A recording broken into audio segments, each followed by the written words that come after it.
सखी सहेली।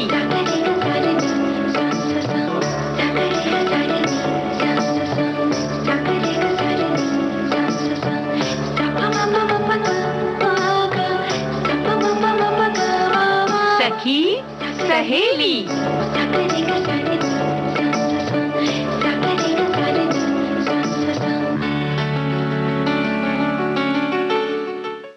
सभी सखियों, सहेलियों और श्रोताओं को आकांक्षा सिंह और दीपा माहेश्वरी का नमस्कार। कैसे हैं सब? भाई दीपा जी, ये सभी से पूछा जा रहा है, लेकिन अपने श्रोताओं की तरफ से, सखी सहेलियों की तरफ से मैं ही कह देती हूँ कि हम सब अच्छे हैं। अच्छे हैं ना? और अपना खूब अच्छा ध्यान रख रहे होंगे, है ना? बिल्कुल। और बहुत सारी हमारी सखियां मायके गई होंगी, कुछ वापस आ गई होंगी। भाई छुट्टियों के दिन हैं, बाहर घूमने भी जा सकते हैं, लेकिन जब छुट्टियां होती है ना, तो बच्चों को और खासकर हम गृहिणियों को सबसे पहली जो याद आती है वो आती है भैया की, भाभी की, मम्मी की, पापा की, यानी कि मायके की। और बच्चों को नाना नानी की। तो हम ये जानना चाहते हैं कितनी अभी अपने मायके में है और कितनी वापस आ गई हैं जाकर के, तो हमें बताएं संदेशों के द्वारा। हाँ, तो मतलब आप ये कहना चाह रही हैं कि मायके में जाकर हम क्या धमाल करते हैं, मतलब क्या हम मस्ती करते हैं, उसके बारे में? उसके भी बारे में, और ये कि कहीं कुछ आलस वालस तो नहीं किया। आराम कुछ ज्यादा तो नहीं किया, ये भी जानना चाहते हैं। भाई इतने दिनों बाद अगर अपने माँ बाबा से मिलने गए हैं या अपने भाई बहनों से मिले हैं, तो थोड़ा बहुत मस्ती, आलस तो ठीक है ना। तो इसके बारे में बात करेंगे आकांक्षा, और साथ में भाई जब तकनीक दो पीढ़ियों के बीच में आ जाए, यानी टेक्नोलॉजी जी, तो क्या होता है इसके बारे में भी जानेंगे हम। और जब मायके जाने की बात कर ही रही हैं आप, तो मायके जाके भाई खाना पीना तो होगा ही भाई। तो कुछ नई चीज बनाई जाए, कुछ नया ट्राई किया जाए, बिल्कुल वो भी बनाएंगे। तो अपना पेन और पेपर भी साथ में रखें हमारी सखियां, क्योंकि कुछ अच्छी चीजें उन्हें बताएंगे। और आज बात करेंगे वीरांगना सरस्वती राजमणि की भी। बिल्कुल, तो ये सारी बातें तो हम करेंगे। शुरुआत गीत से करते हैं, चलिए।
अरमान था तुझको देखूं मैं सावन की नशीली रातों में,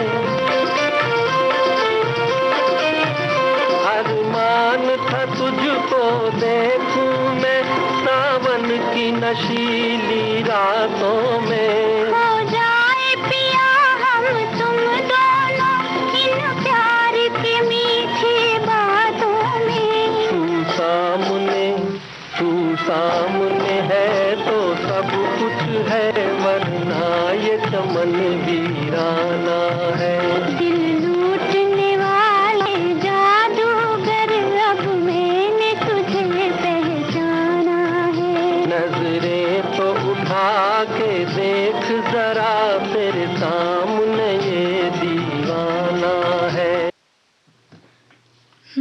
दीपा जी, आज सखी विशेष के अंतर्गत हम बात कर रहे हैं वीरांगना सरस्वती राजमणि की। जी, बात उस वक्त की है जब स्वतंत्रता संग्राम के लिए महात्मा गांधी शहर शहर के दौरे कर रहे थे। एक परिवार के घर जाना हुआ और ये परिवार त्रिची से रंगून जा बसा था और वहां का समृद्ध परिवार था।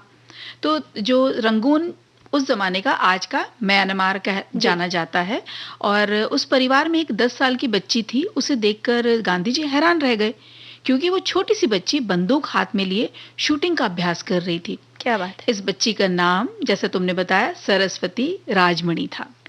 सरस्वती राजमणि का जन्म बर्मा में साल 1927 में स्वतंत्रता आंदोलन के समर्थकों के एक परिवार में हुआ। उनके पिता त्रिची के एक संपन्न खनिक थे और स्वतंत्रता आंदोलन के समर्थक भी। ब्रिटिश अधिकारियों द्वारा गिरफ्तारी से बचने के लिए ही वे बर्मा में बस गए थे। जी, और राजमणि इसी तरह के एक ऐसे प्रगतिशील विचारों वाले परिवार में बड़ी हो रही थी जहां लड़कियों पे कोई प्रतिबंध नहीं था। यानी उनको हर चीज सीखने का मौका दिया जाता था और हर तरह के प्रशिक्षण वो प्राप्त कर रही थी। और इसी कारण शायद वो बंदूक चलाना सीख रही थी। और जब गांधी जी ने उन्हें देखा तो पूछा कि बंदूक चलाने सीखने की क्या आवश्यकता है। तो निर्भीक राजमणि ने तपाक से जवाब दे दिया, अंग्रेजों को गोली मारने के लिए, और क्या। जैसे जैसे राजमणि बड़ी हुई, नेताजी सुभाष चंद्र बोस और उनकी फौज के बारे में वे बहुत कुछ सुनने लगी, जानने लगी। नेताजी के प्रभावी भाषणों ने एक राष्ट्रवादी, अहिंसावादी समर्थक हृदय में राष्ट्र के लिए लड़ने के लिए जोश जगा दिया। जी, देखिए ना, भाषण का देखो कितना फर्क पड़ता है ना। और राजमणि मात्र 16 साल की थी जब बोस अपने फौज के लिए धनराशि इकट्ठा करने और स्वयं सेवकों की भर्ती करने के लिए रंगून आए हुए थे। उनके जोशीले भाषण से प्रभावित होकर राजमणि ने अपने सभी जितने उसके जो मूल्यवान आभूषण थे ना, वो उन्होंने फौज के लिए दान कर दिया। जी, और ये सब देख नेताजी सुभाष चंद्र बोस ने जानना चाहा कि वो कौन है। पूछताछ पर पता चला कि राजमणि रंगून के सबसे धनी भारतीयों में से एक की बेटी है। वे ये जानकर नेताजी उनके जेवर लौटाने के लिए राजमणि के घर गए और राजमणि ने उन जेवरों को वापस लेने से इनकार कर दिया। और ये इन सब से सुभाष चंद्र बोस बेहद प्रभावित हुए। जी, और किशोरी राजमणि के दृढ़ संकल्प के आगे नेताजी को देखो ना, फिर झुकना ही पड़ा। लेकिन उन्होंने क्या कहा? वो ये कहा कि लक्ष्मी तो आती जाती है, लेकिन सरस्वती वास करती है। आपके पास सरस्वती का ज्ञान है, इसलिए मैं आपका नाम सरस्वती रखता हूँ। इस तरह से राजमणि उस दिन से सरस्वती राजमणि बन गई। क्या बात है। 16 साल की राजमणि और उनके 4 दोस्तों को नेताजी ने INA की खुफिया शाखा में जासूस के रूप में भर्ती कर लिया।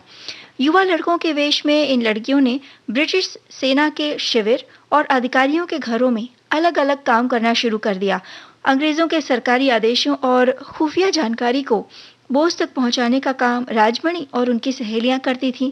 इस तरह लगभग 2 साल तक करते रहने के बाद एक लड़की को अंग्रेजों ने पकड़ लिया। जी, और हुआ यूं कि पकड़े जाने के बाद राजमणि ने अपनी साथी को छुड़ाने के लिए, क्योंकि वो तो भेष बदल के वहां काम कर रही थी ना, तो उस दिन उन्होंने नर्तकी का रूप धर लिया और अंग्रेजों के शिविर में जा पहुंची।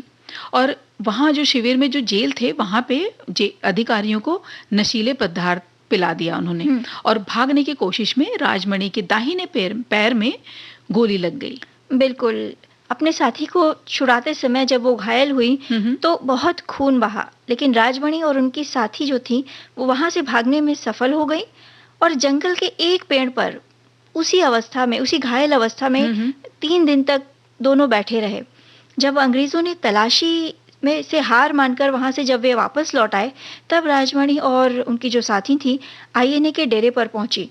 इस घटना के बाद हालांकि राजमणि हमेशा एक पैर से थोड़ा लंगड़ाते हुए ही चल पाती थीं, लेकिन वे बहुत ही गर्व से इस घटना को बताती थीं। जी, और नेताजी ने उन्हें इस बहादुरी के लिए रानी झांसी ब्रिगेड के लेफ्टिनेंट का पद उन्हें दिया था और जापानी सम्राट ने भी उनका सम्मान किया था। द्वितीय विश्व युद्ध अंग्रेजों के जीतने के बाद आईएनए को भंग कर दिया गया। नेताजी के निर्देशों पर सरस्वती राजमणि का परिवार और फौज के कई सदस्य भारत लौट आए। लौटने के बाद बहुत लंबे समय तक उन्हें कष्ट उठाना पड़ा और राजमणि आर्थिक तंगी में चेन्नई में रह रही थी, लेकिन तमिलनाडु सरकार ने उन्हें घर मुहैया करवाया था। और देखो ना, उम्र ने शायद राजमणि के जज्बों को, शायद क्या निश्चित ही उम्र ने राजमणि के जज्बों को कभी कम नहीं किया। वृद्धावस्था में भी वे दर्जी की दुकानों पर जाती, उनसे कपड़ों की कतरनें जो बच जाती है ना वहां पे, छोटे छोटे टुकड़े और स्क्रैप कपड़े जो रह जाते वो उनसे लेती और उनसे इस्तेमाल करने लायक कपड़े बनाती, जैसे गादी वगैरह इस तरह की चीजें वो बनाती और उसे अलग अलग अनाथालय और वृद्धाश्रम में जाकर बांटती। 2006 के विनाशकारी सुनामी के दौरान उन्होंने अपने मासिक पेंशन भी दान कर दी थी। आजादी की लड़ाई में दीपा जी पुरुषों के साथ कंधे से कंधा मिलाकर चलने वाली कई महिला वीरांगनाओं की बहादुरी के किस्से हो सकता है अनसुने हो जी, लेकिन फिर भी ये किसी भी महत्वपूर्ण व्यक्तित्व से कम नहीं रही हैं। जी, और सरस्वती राजमणि 13 जनवरी 2018 को उनका देहावसान हुआ जी। लेकिन वे एक ऐसी नायिका के रूप में अपने व्यक्तित्व की छाप छोड़ गईं जिसकी बहादुरी, देश प्रेम और समर्पण की कोई तुलना नहीं हो सकती। बिल्कुल।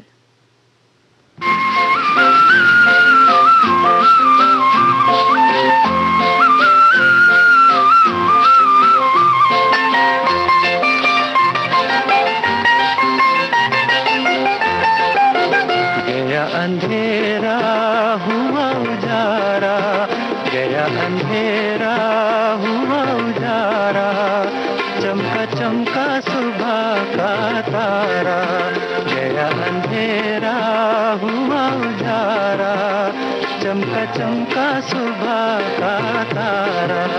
टूटे दिल का बंधा सहारा, चमका चमका सुबह का तारा।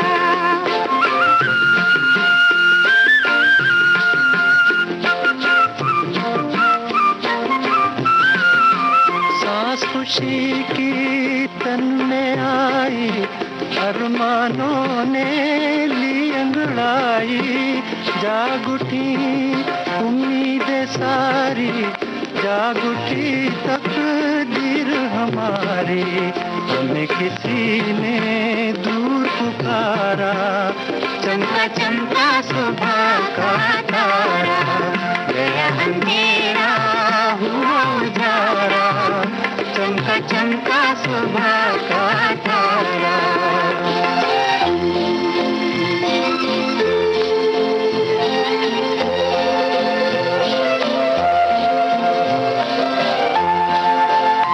मुरझाई कली क्या फिर से खिलेगी,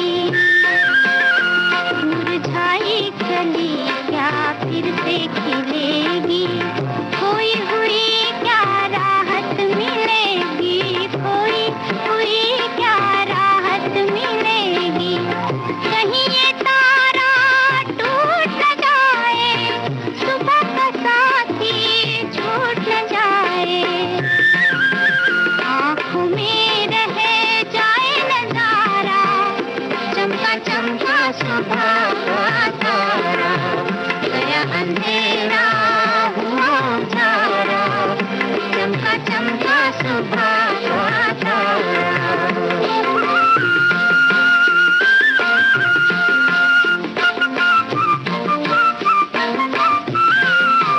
गई उदासी रौनक छाई, रोशनी अब जीवन में आई, हंसी खुशी का छेड़ तराना, नाच उठे मन झूमे जमाना, समय सुहाना प्यारा प्यारा, चमका चमका सुबह का तारा, गया अंधेरा हुआ उजारा,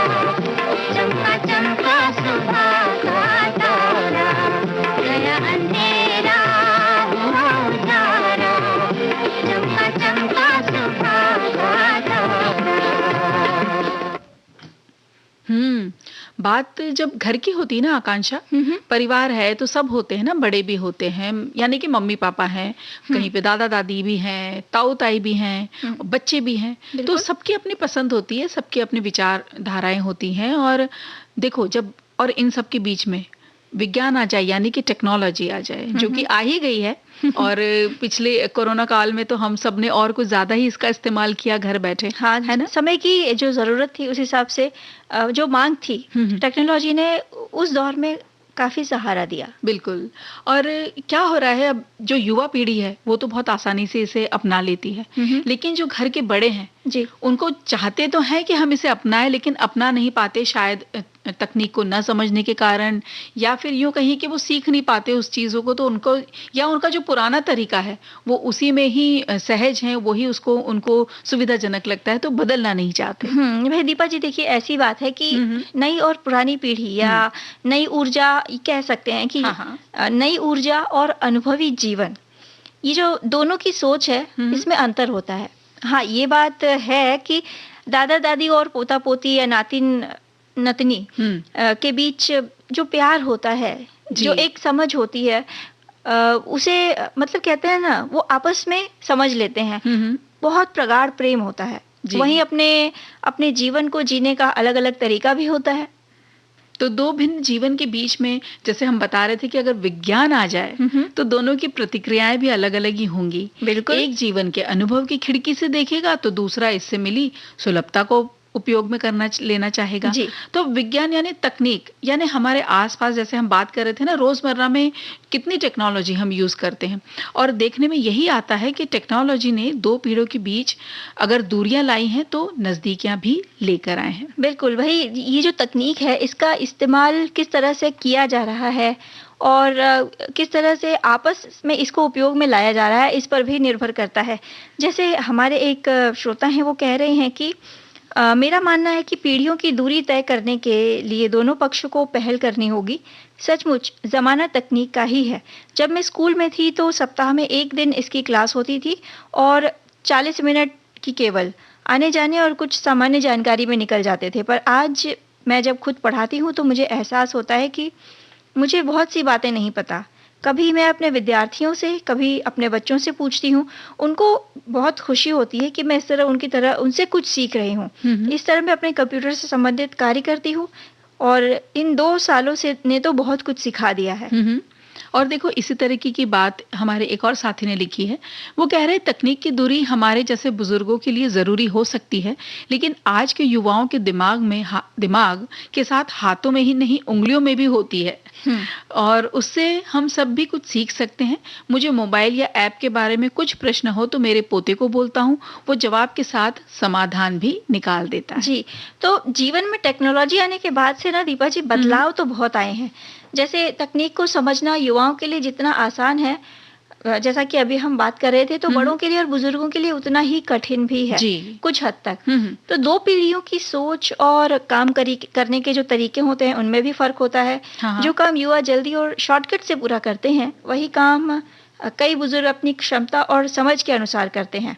अब जैसे दुकानों पर जाके चीजें खरीदना, परख कर खरीदना उन्हें आसान लगता है। वहीं अगर आजकल के युवा पीढ़ी की बात करें तो आज का जो युवा है, दौड़ते भागते चलते फिरते ऑनलाइन ऑर्डर करके अपना समय बचाना बेहतर समझता है। और देखो, ये बात जैसे तुमने उदाहरण बताई, अब ऐसे में यदि एक परिवार में 3 पीढ़ियां साथ रह रही हों और उनके काम करने के तरीके भी अलग अलग हों, तो विचारों में थोड़े भेद उत्पन्न से होने लगते हैं, मतलब कहीं कहीं दिखने लगते हैं, और फिर तुलना शुरू होने लगती है। अब जैसे कहीं कहीं ये बात सुनने में आएगा आपको कि आपको तो कुछ नहीं आता, या फिर ये भी सुन सकते हो कि आजकल के बच्चों में आजकल के बच्चे तो मुझे समझ आते ही नहीं। तो परिवारों में इस तरह की बातें थोड़ी दूरियां पैदा कर ही देती हैं, है ना। और इस तकनीकी दूरियों को पूरी तरह से शायद खत्म नहीं किया जा सकता, लेकिन एक दूसरे को समझकर रिश्तों में संतुलन कायम हम रख ही सकते हैं। बिल्कुल रख सकते हैं। और एक गीत भी तो सुन सकते हैं। चर्चा जारी रखेंगे जी।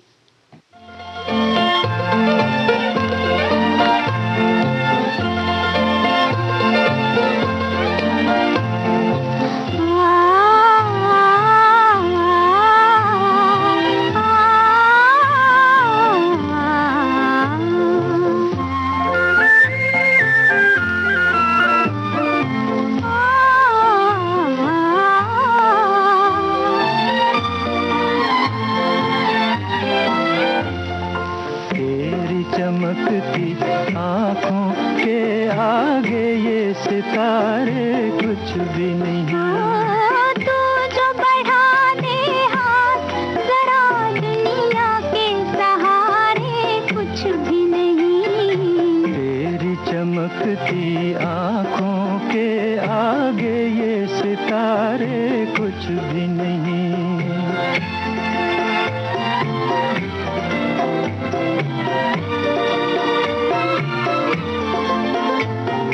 मान लिया दिलकश है बहुत ये रात हंसी ये चांद जवां। बात जो देखी है तुझ में नजारों में वो बात कहाँ। सामने मेरे तू हो अगर दुनिया के नजारे कुछ भी नहीं। तेरी चमकती आँखों के आगे ये सितारे कुछ भी नहीं।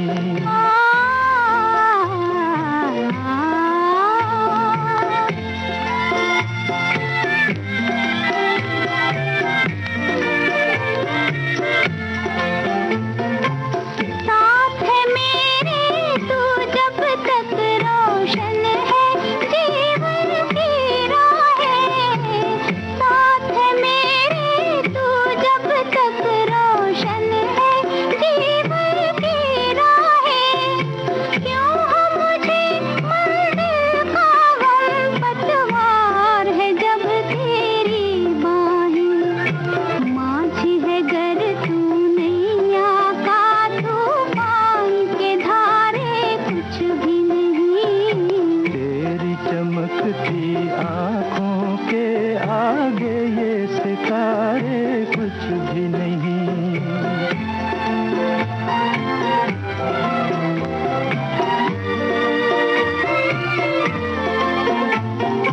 बांध लिया बंधन में तुम्हें बस में कर लिया बहारों को।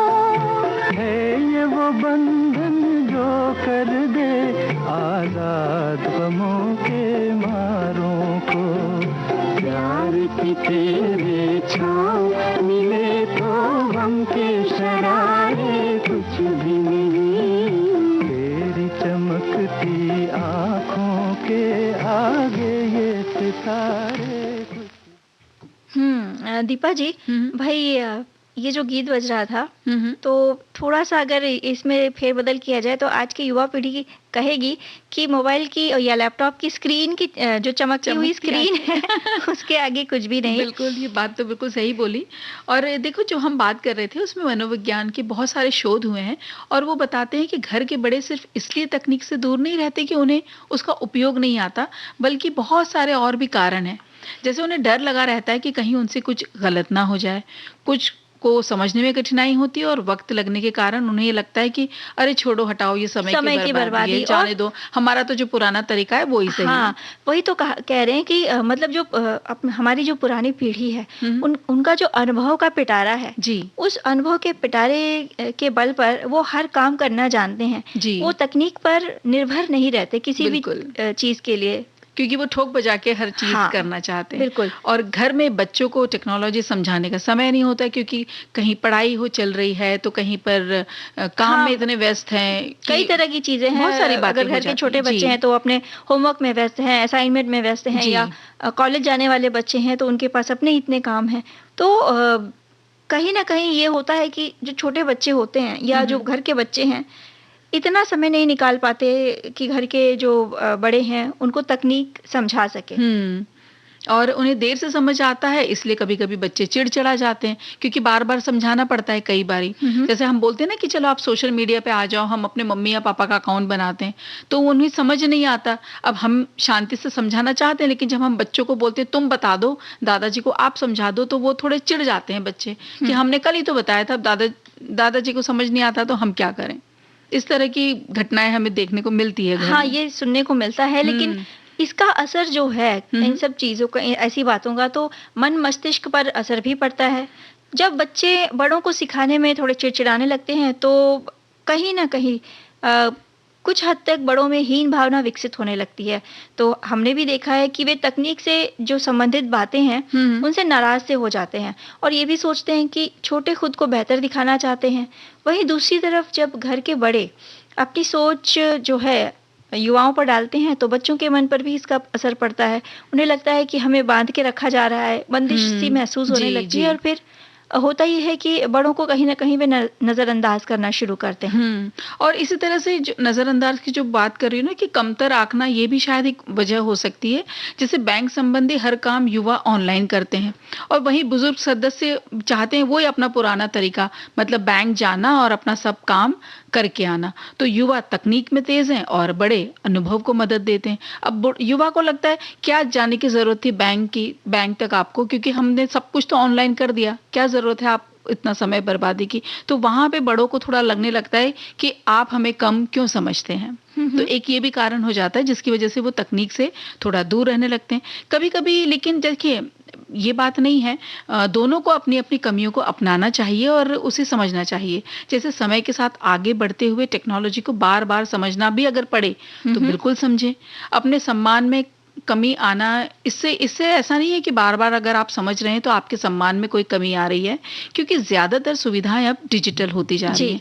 तो इसके हिसाब से और जो आजकल का जो बदलता ज़माना है, उसके हिसाब से अगर हम बदलते चले जाएँगे, घर के बड़े उसे अपनाते चले जाएँगे, तो हर चीज़ आसान हो जाएगी। उसी तरह जो घर के छोटे हैं, जो मतलब जो नई पीढ़ी है, उसे भी जी। ये बात समझनी पड़ेगी कि जो घर के जो बुजुर्ग हैं, उन्हें समझने में थोड़ी-सी दिक्कत हो सकती है। तो चिड़चिड़ाने की कोई ज़रूरत नहीं है।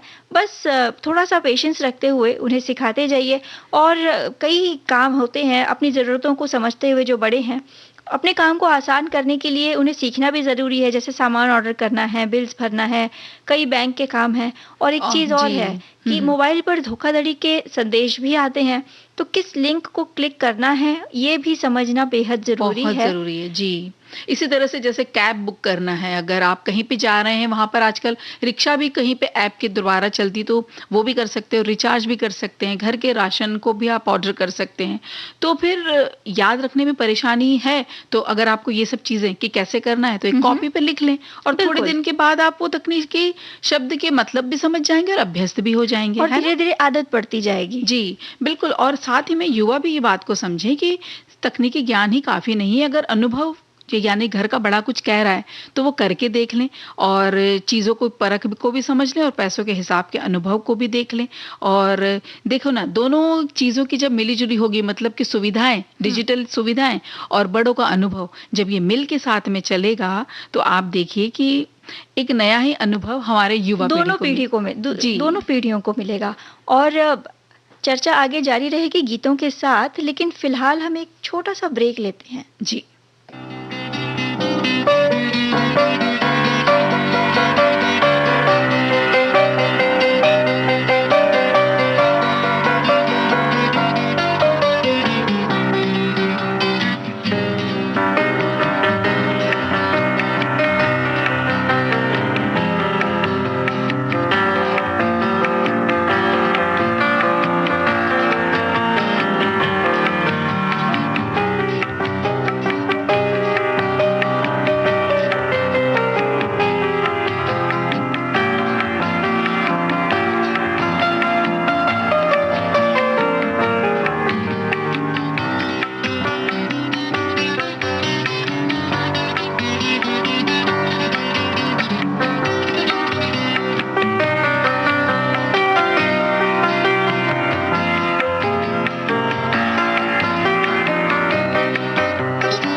विविध भारती राष्ट्रीय सेवा, देश की सुरीली धड़कन। आप सुन रहे हैं कार्यक्रम सखी सहेली। दीपा जी, आगे गीत और गीत के बाद मायके मायके चलते हैं।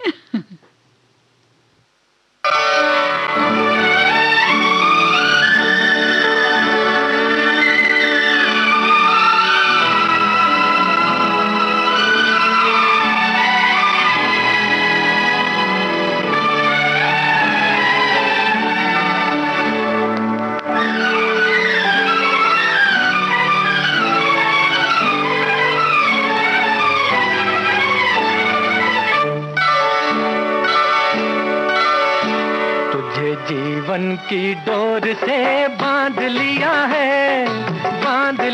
है तेरे जुल्मों सितम कर आंखों पर। मैंने बदले में प्यार दिया है तेरी खुशियाँ और गम कर आंखों पर। तुझे जीवन की डोर से बांध लिया है तेरे जुल्म सितम सर आंखों पर।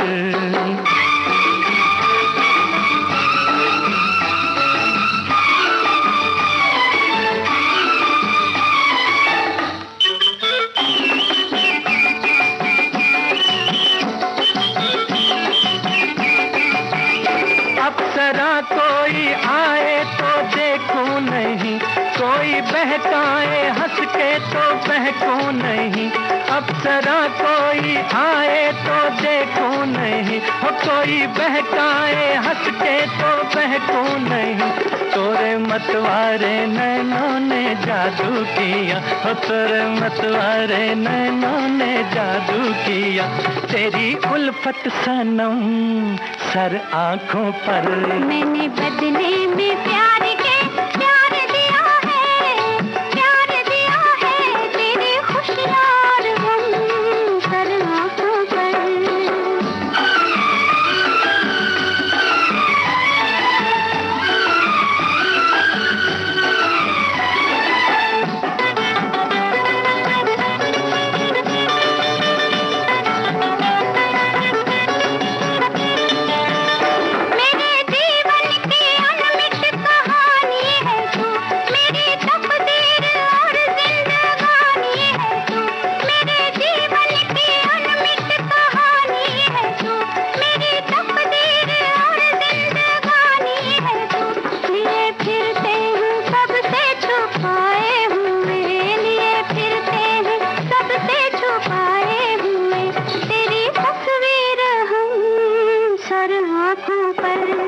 जीवन की डोर से बांध लिया है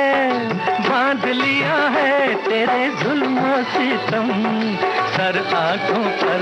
तुझे जीवन की डोर से बांध लिया है तेरे जुल्म सितम सर आंखों पर। दीपा जी, जो तकनीकी की बात हम कर रहे थे, दोनों पीढ़ियों के बीच में जो अंतर है तकनीक में, तो हमारी एक सखी कह रही है कि जरा गौर करें कि एक कप चीनी उधार लेने के लिए पड़ोसी के दरवाजे पर दस्तक देना कैसे आदर्श हुआ करता था, और हमारे दादा दादी अभी भी ऐसा ही कर सकते हैं। पर आजकल की जो पीढ़ी है, यानी कि हम किराने की डिलीवरी ऐप पर ही कुछ क्लिक के भीतर ही चीनी का एक पूरा का पूरा बैग दरवाजे पर पहुंचा सकते हैं। यही तो है तकनीक और दो पीढ़ियों के बीच का अंतर। तो इधर बीच जैसा हमने बात की शुरुआत में, जो खासकर कोरोना काल के दौरान ये जो तकनीक थी, इसका इस्तेमाल हम सबने करना सीखा भी और इसका इस्तेमाल ज्यादा भी हुआ। जो घर की जो युवा पीढ़ी थी, जो इससे भली भांति वाकिफ है, वो तो धड़ल्ले से इसका इस्तेमाल कर ही रहे थे।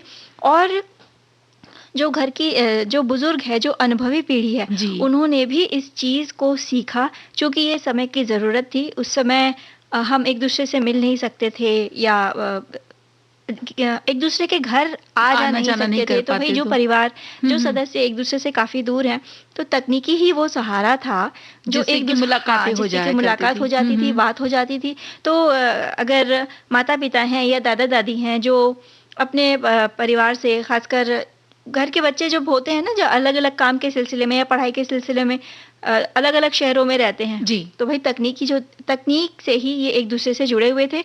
और इसी के चलते, जरूरत को देखते हुए ही जो बुजुर्ग थे, उन्होंने भी इस नई तकनीक को अपनाया और इसका महत्व समझा। और देखो ना, कई सारे लोगों ने तो, कई महिलाओं ने बहुत अच्छे वीडियोस बनाने शुरू करे व्यंजनों की, और वो बहुत प्रसिद्ध हो रहे हैं, लोग उन्हें देख भी रहे हैं। तो हर तरह से इस्तेमाल उसका हुआ है और करते भी आ रहे हैं। और उस दौरान जब हम अपनों से बात करते थे, खासकर हम महिलाएं जब अपने माता पिता से या भाई बहनों से बात करती थी, तो कहीं न कहीं एक दिल में कसक होती थी ना कि काश इस समय हम उनसे मिल पाते, उनसे रूबरू हो पाते, या अगर वो बीमार हैं तो उनकी थोड़ी बहुत हम सेवा टहल कर सकते। देखिए अब वो वक़्त तो रहा नहीं, तो अब वो कसक और वो जो इच्छा है वो तो अब पूरी हो रही है ना। हम हाँ, मायके जा भी रहे हाँ, हैं, भले घूम भी रहे हैं। जी, बिल्कुल घूम भी रहे हैं, लेकिन इसका मतलब ये नहीं कि कोरोना जो है वो चला गया है। भई पूरे एहतियात के साथ सभी नियमों का पालन करते हुए जी। हमें बाहर निकलना है। हुँ। अपना भी ख्याल रखना है, अपनों का भी ख्याल रखना है। जी। तो हम सभी जो बहनें हैं, मतलब हम महिलाएँ जो हैं, हर साल गर्मियों में अधिकतर अपने मायके जाती हैं। जी। तो कुछ के साथ कुछ ऐसा होता है कि जब वापस हम लौटते हैं तो लगता है कि भई मायके में बिताया समय बस आराम किया, कुछ घूमे-फिरे, फ़ोन पर लंबी-लंबी बातें की अपनों से। लेकिन एक टीस होती है कि और भी तो कई चीज़ें की जा सकती थी। अब जब वापस ससुराल आ गए हैं तो यादों में थोड़ा-सा पश्चाताप रह जाता है कि उफ़ ये छूट गया, वो छूट गया, ये कर सकते थे, वो कर सकते थे। वो एक टीस सी मन में रह जाती है ना। हाँ। और वहीं दूसरी ओर कुछ बहनें मायके जाती हैं पूरी योजना के साथ। वो वहाँ अपना जो वो कहते हैं ना मी टाइम, मेरा समय, वो पूरा निकाल ही लेती हैं और उसे कैसे उपयोग में लाएँ, कैसे अपने समय को कैसे इस्तेमाल करें, और वो कुछ इस तरह से करती हैं कि कुछ नया भी सीख लेती हैं और ढेर सारी मायके की यादों को संजो के जो लेकर इस तरह आती हैं कि साल भर उसके महक उनके साथ रहती है ना? बिल्कुल। हमारी एक सखी कह रही है कि ससुराल में सोल्जर की तरह तैनात बेटियां मायके में तो जैसे सोने के लिए ही आती हैं। शायद महीनों की नींद पूरा करना चाहती हैं। आजकल हमारी बेटी आई हुई है छुट्टी में, उसको देखती हूँ तो अपने भी वो दिन याद आ गए जो हम भी कभी इन्हीं छोटे बच्चों को लेकर मायके जाया करते थे। समय कैसे बदलता है। मायका मतलब बेफिक्री, देर तक सोना, न तो पति की चिंता, न बच्चों की, न रसोई का टेंशन, न किसी और की चिंता। बैठे-बैठे खाना-पीना मिल जाए, मनपसंद फरमाइश निसंकोच मम्मी से कर डालना, नखरे भी उठाने वाली खुशी-खुशी तैयार। मतलब मायका धरती पर स्वर्ग है। ये बात तो बिल्कुल सही है भई, मायका धरती पे स्वर्ग होता है। अब देखो जो हम बात कर रहे थे ना कि हम मायके में क्या-क्या किया जा सकता है, क्या नहीं किया जा सकता। देखो हमारी सखियाँ सब जानती हैं, उन्हें सब पता है, लेकिन यादों की पेटी में कुछ इस तरह की भी बातें भरी जा सकती हैं, जैसे माँ या भाभी, पिताजी, भाई के साथ सुबह की सैर पे निकल जाएँ या उनके साथ योग प्राणायाम कर लें। अब जैसे बोल रहे हैं ना अभी कि हमें देर तक सोना बहुत अच्छा लगता है, उसके बदले में आप ये करके देखें, तो सच में दिन की शुरुआत जब अच्छी होगी तो सुबह जल्दी उठकर शरीर को समय देने से सभी स्वास्थ्य का लाभ भी उठा पाएंगे और उसके बाद साथ में चाय नाश्ते का आनंद वो कुछ अलग ही होगा। बिल्कुल, तो फिर सिर्फ आराम में समय न गवाएं, घर वालों के काम में थोड़ा-थोड़ा हाथ ज़रूर बटाना चाहिए। अब भाई अगर मायके में कोई और है, यानी अगर भाभी हैं या छोटी बहन है, तो उन्हें भी बुरा न लगे। भोजन बनाने में मदद, घर की साफ-सफाई हो गई, ये सारी चीज़ें की जा सकती हैं, या कुछ सामान जैसे अस्त-व्यस्त है, बिखरा है, तो व्यवस्थित करने में मदद करके देख लें। तो एक बार देख लें कि मतलब काम कुछ बचा है या नहीं बचा है। कहीं आपका कुछ सामान मायके में हो तो उसको भी एक बार खोल के अवश्य देख लें कि अब वो ज़रूरी है कि नहीं ज़रूरी है। माँ, भाभी, बहन, कोई बड़ा काम अगर उन्होंने टाल रखा हो तो मिलकर पूरा करवाने में मदद की जा सकती है। बिल्कुल, तो वो भी कितना अच्छा लगेगा उन्होंने कि भई तुम आई हो और देखो ये काम हमारा पूरा हो गया, है ना? और दिन भर टीवी देखने या मोबाइल पर गप्पेबाजी के बदले में बचपन की सहेलियों से या उनके परिवारों से मिलना देखो कितना अच्छा लगेगा। इससे सबकी खैर खबर भी मिल जाती है और पुरानी यादें भी ताज़ा हो जाती हैं। अगर कम समय के लिए आप मायके गई हैं तो एक शाम वहाँ दोस्तों और कजिन्स के साथ पारिवारिक मिलन समारोह जैसे गेट टुगेदर बोलते हैं ना, उस तरह से कुछ किया जा सकता है। आप खाने पे बुला लीजिए या कहीं पे मिल लीजिए और फिर देखिए कितनी खुशियाँ आप बटोर कर वापस लौटेंगे। सही बात है। और भाई मोबाइल का उपयोग तब ज़्यादा अच्छा रहता है जब उसमें हम अच्छे पलों को संजो रहे होते हैं। तो जब घर में सभी के साथ बैठे हों तो कुछ तस्वीरें लेना ज़रूरी है। छोटे-छोटे वीडियोस भी बनाए जा सकते हैं। बाद में आगे चलकर जिन्हें देखकर फुर्सत के इन पलों को याद करके हम अपना मन ताज़ा कर सकते हैं। जी, और मायके जाकर वहाँ की बाज़ारों में खरीदारी अगर नहीं की तो भई देखो आकांक्षा क्या किया? लेकिन ऐसा भी ना हो कि रोज शॉपिंग के लिए निकल पड़े। हाँ, 1-2 दिन उसके लिए ज़रूर हमें रखना चाहिए, और जो आप चाहती हैं कि हमें तो अपने यही वाले अपने ही शहर से पसंद है वो आप लेकर आएँ।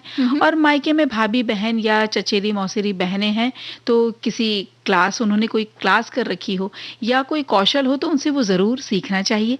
जैसे भाभी का कोई वो ख़ास व्यंजन हो जो कि सिर्फ़ उनके हाथ का ही अच्छा लगता है, लेकिन इस बार आप भी ज़रूर उनसे वो व्यंजन सीखें। कोई कज़िन हो या वो किसी कला में पारंगत है, तो उससे वो सीख सकती हैं, या फिर कोई क्लास आप करें और ज़रूर सीखें।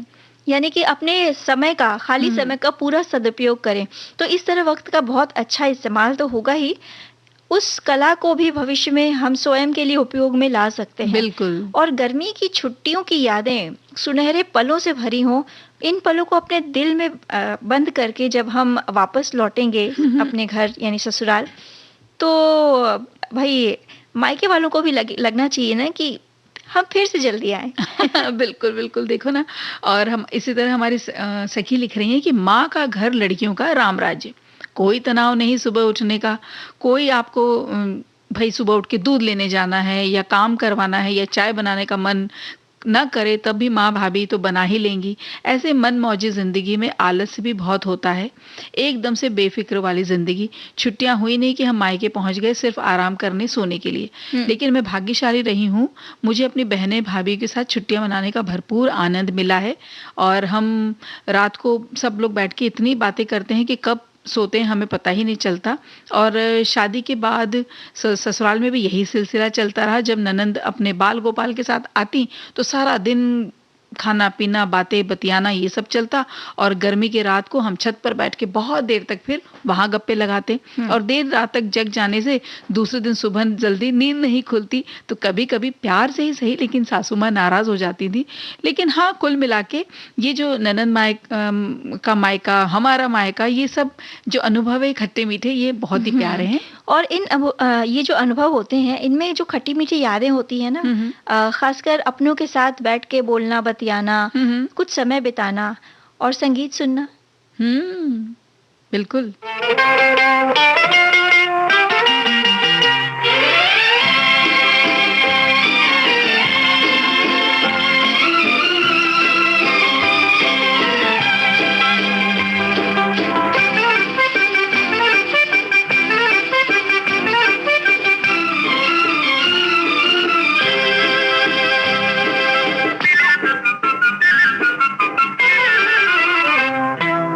बिखरा के जुल्फे चमन में न जाना, क्यों? इसलिए कि शर्मा न जाए फूलों के साए। मोहब्बत के नगमे तुम ही न गाना, क्यों? इसलिए कि भंवरा तुम्हारी हसीना उड़ाए। बिखरा के जुल्फे चमन में न जाना, क्यों? इसलिए कि शर्मा न जाए फूलों के साए।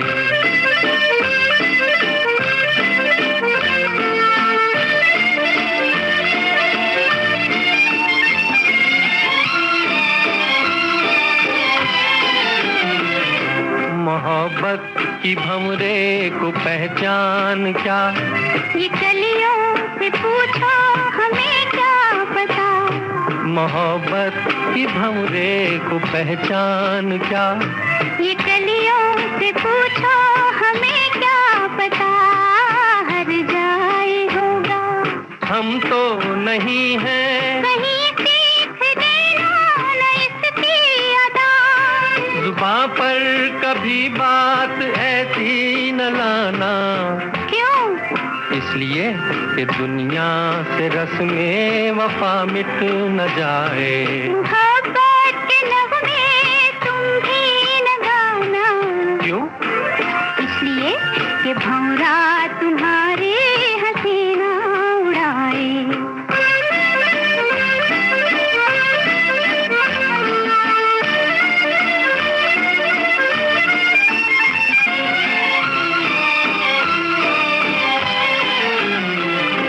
कहो साथ दोगे कहाँ तक मेरा, वहाँ तक जहाँ आसमां झुक रहा। कहो साथ दोगे कहाँ तक मेरा, वहाँ तक जहाँ आसमां झुक रहा। बोलो चलोगी जो तुम ले चलोगे, कहीं राह में हो न जाना जुदा। मेरा प्यार देखेगा सारा जमाना, क्यों? इसलिए कि वादे किए और करके निभाए। बिखरा के जुल्फे चमन में न जाना, क्यों? इसलिए कि शर्मा न जाए फूलों। अब मायके में है और व्यंजन मतलब तरह तरह के पकवान न बने तो कैसे काम चलेगा भाई। तो चलिए शुरू करें। तो पहले रेसिपी आप बताओगी या मैं बताऊं? शुरू करते हैं। तो पहले बनाते हैं गेहूं के आटे से चॉकलेट केक। गेहूं के आटे से? क्या बात है, यानी हेल्दी भी है और टेस्टी भी रहेगा। गेहूं का आटा 1 कप, कोको पाउडर 3 बड़े चम्मच, बेकिंग सोडा आधा छोटा चम्मच, नमक बिल्कुल थोड़ा सा, शक्कर 3/4 कप, ठंडा पानी 1 कप, तेल 1/4 कप, नींबू का रस 1 बड़ा चम्मच, साथ ही वेनिला एसेंस 1 छोटा चम्मच। विधि नोट करें। 1 कटोरे में सारी गीली सामग्री लें, यानी ठंडा पानी, तेल, नींबू का रस, एसेंस। अब इसमें सारी सूखी सामग्रियों को डालकर मिक्स करें, यानी कि जो आटा है, कोको पाउडर है, बेकिंग सोडा है, वो सब। और केक है इसलिए इसे हमें खूब अच्छे से फेंटना होगा। अब एक बेकिंग डिब्बे को अच्छे से ग्रीस करें, यानी उसमें या तो अगर आप घी लगाना चाहें या बटर लगाना चाहें या तेल लगाना चाहें, उसमें लगा के इसमें ये जो आपका मिश्रण है, अब केक का मिश्रण ना बहुत पतला होता है ना बहुत सूखा होता है, उसे एक मीडियम कंसिस्टेंसी पे आपको फेंटना है जी, यानी थोड़ा सा गाढ़ा रखना है। तो ये मिश्रण को उस बर्तन में डालें और अगर आपके पास ओवन है तो 40 मिनट के लिए 180 डिग्री सेल्सियस पर पहले से गर्म किए हुए ओवन में इस मिश्रण को रखें, या फिर कुकर में रखकर भी इसे बनाया जा सकता है। कुकर के ढक्कन में सीटी नहीं लगानी है जी, बस इतना ही करना। और नीचे जो अगर डब्बा रख रहे हैं आप तो नीचे कोई स्टैंड लगा दें जी, इस तरह से वो कुकर में भी बहुत आराम से बन जाएगा अगर आप बिल्कुल धीमी आंच पर पकाते रहेंगे। हाँ, तो बहुत बढ़िया केक बन जाता है।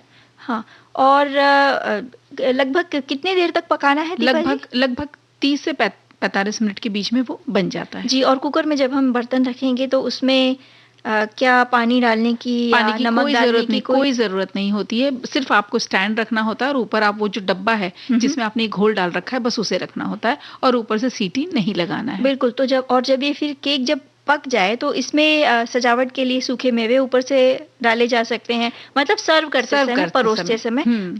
बच्चे चॉकलेट सिरप डालकर अगर देंगे तो बड़े चाव से खाएंगे।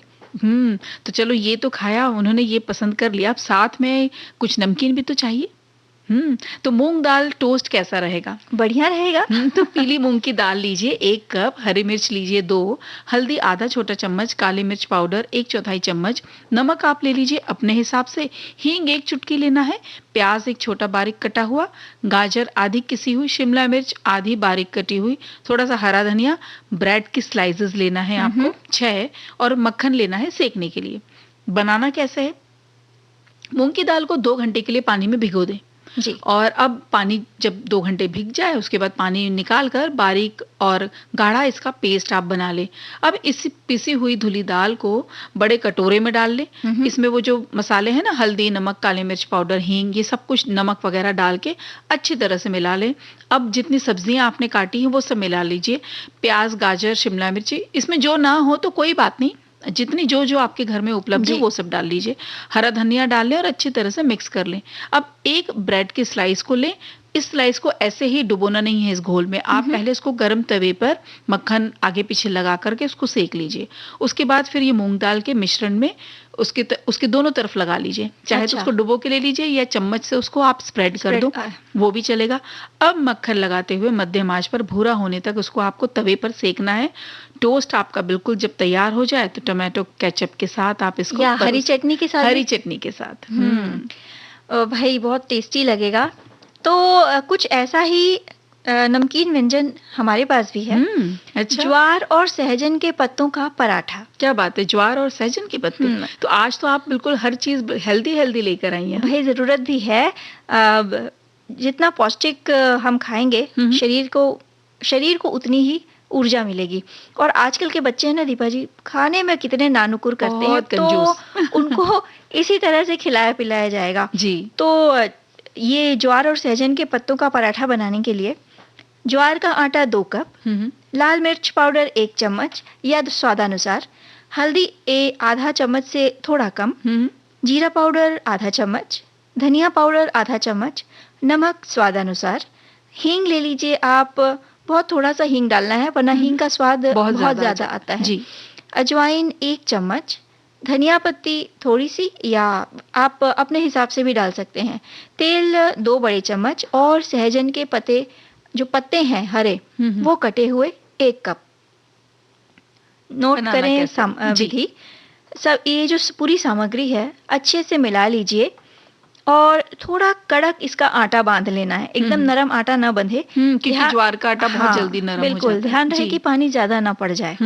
अब अपनी पसंद के अनुसार छोटा, बड़ा, पतला या मोटा पराठा बेल लें और सुनहरा और कड़क होने तक इन्हें सेक लेना है आपको जी। अब सेकते समय आप घी भी लगा सकते हैं, तेल भी लगा सकते हैं या तो आप मक्खन भी लगा सकते हैं। जी बिल्कुल, ये घर में जैसा पसंद किया जाए, घर में जैसा पसंद किया जाए। इसे आप परोसते समय चटनी के साथ, अचार हो गया या कोई रसेदार सब्जी है उसके साथ या टोमेटो केचप के साथ भी परोस सकते हैं। बिल्कुल। तो देखिए, अब जब आपने एक दिन पराठा खिलाया तो एक दिन हम कुलचा खिला सकते हैं उन्हें, तो एक वैरायटी भी हो जाएगी घर में और बच्चों को ये अच्छा भी लगेगा। इसके लिए क्या लेना है, 3-4 बड़े चम्मच तेल ले लीजिए, प्याज ले लीजिए 4 बड़े बारीक कटे हुए, शिमला मिर्च 2 बड़े ले लीजिए, उसको भी काट लीजिए, टमाटर 5 मध्यम आकार के। चलिए टमाटर अभी अगर बहुत महंगे हैं तो कम ज्यादा भी हो सकते हैं, कोई जरूरी नहीं इतना ले, लेकिन बारीक काट लीजिए। टमाटो सॉस लेना है 2 बड़े चम्मच, तैयार कुलचे लेना है, तो जहां ब्रेड मिलते हैं ना वहां आप मांगिए उनसे कि हमें तैयार कुलचे चाहिए, वो दे देते हैं, वो ले लीजिए 2। और पनीर लेना है 400 ग्राम आपको कद्दूकस किया हुआ, चिली फ्लेक्स थोड़ा सा अगर पसंद करते हो तो। अब कढ़ाई में तेल गरम करके जीरा का तड़का लगा के प्याज हल्का ब्राउन कर लें, शिमला मिर्च, हरी मिर्ची वगैरह ये सब जो है, टमाटर, ये सब आपने उसको भून लिया बहुत अच्छे से। अब सारे मसाले डाल लीजिए, अब इसमें आपको जो घर में पसंद हो ना वो सारे मसाले आप डाल लीजिए।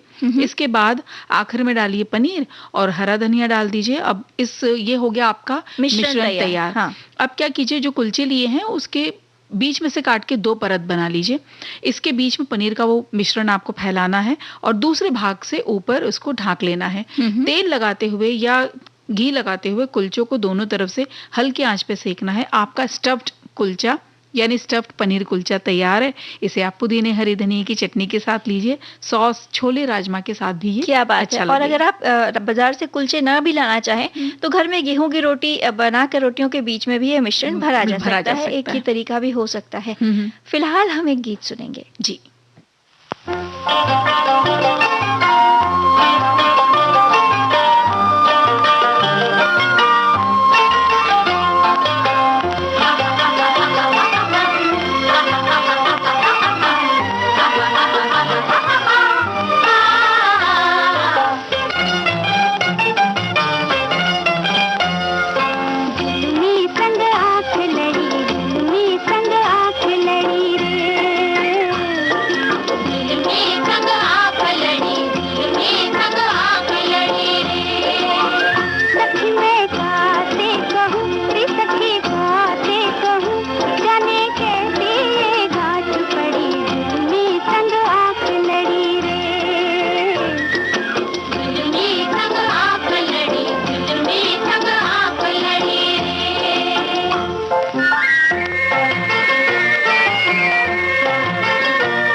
बात बड़ी में संग आंख लड़ी में संग आंख लड़ी में संग आंख लड़ी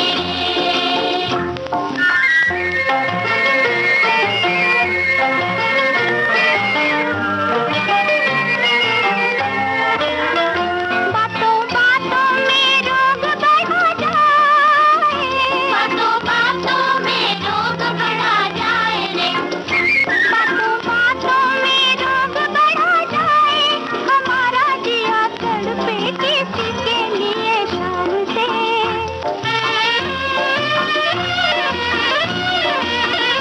मेरा पागलपना तो कोई देखो मेरा पागलपना तो कोई देखो रे मेरा पागलपना तो कोई देखो पुकारो मैं चंदा का साजन के नाम से फिर मन पे जादू की छड़ी में संग आंख लड़ी रे दीपा जी, फिलहाल बातें करने का और समय नहीं बचा है। सभी से विदा लेते हैं। सभी को आकांक्षा सिंह और दीपा माहेश्वरी का नमस्कार।